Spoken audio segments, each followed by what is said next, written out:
देख के सिर्फ आंखों के आंसू, क्या समझोगे दर्द मेरा? तुमने झांक के देखा होता जख्मों की गहराई में।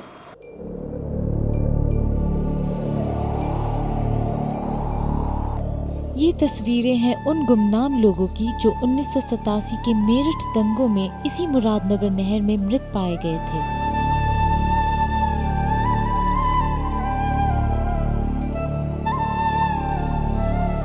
मेरठ शहर जो हिंदू मुस्लिम एकता की मिसाल माना जाता था, उसे 1987 के सांप्रदायिक दंगों ने झकझोर दिया।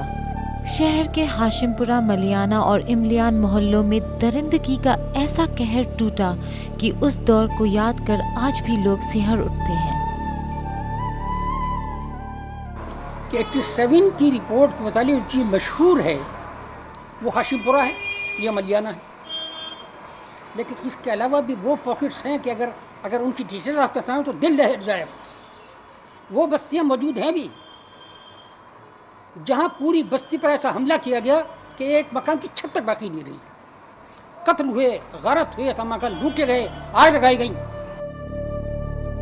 19 मई 1987 मेरठ के इतिहास का वो काला दिन जो दंगों की भयानक शुरुआत का गवाह बना।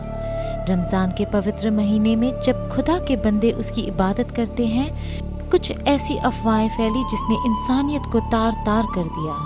हिंदुओं और मुसलमानों के बीच शुरू हुए इस दंगे ने प्रशासन को भी निष्पक्ष नहीं रहने दिया और उत्तर प्रदेश की पीएसी ने समाज के एक वर्ग को अपना खास निशाना बनाया। रमज़ान का महीना था, हमारे यहाँ आए थे आदमी, कहने लगे कि यहाँ तलाशी होगी। तलाशी के बहाने से हमारे आदमियों को गिरफ्तार करके ले गए थे।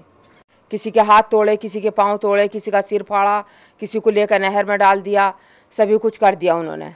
गोली मार के नहर में फेंक दिया तो मैं किनारे पर लग के घास पकड़ कर लटक गया।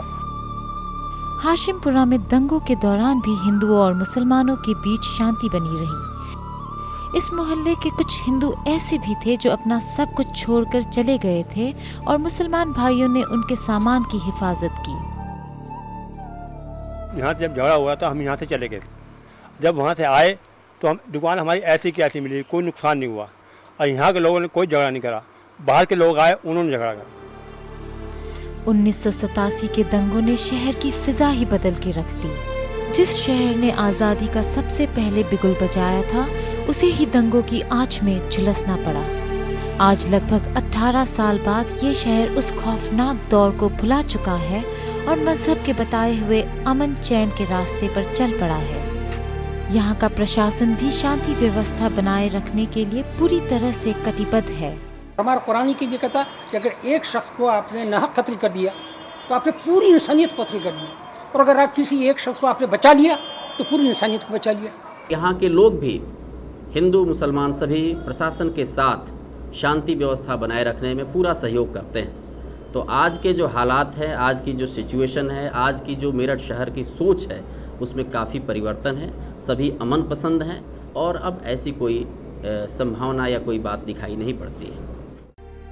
दंगों का कारण चाहे जो भी हो, इसका शिकार होता है आम आदमी, शिकार होती है मानवता, भाईचारे का कत्ल होता है। आखिर क्यों होता है ये झगड़ा, हमें सोचना होगा।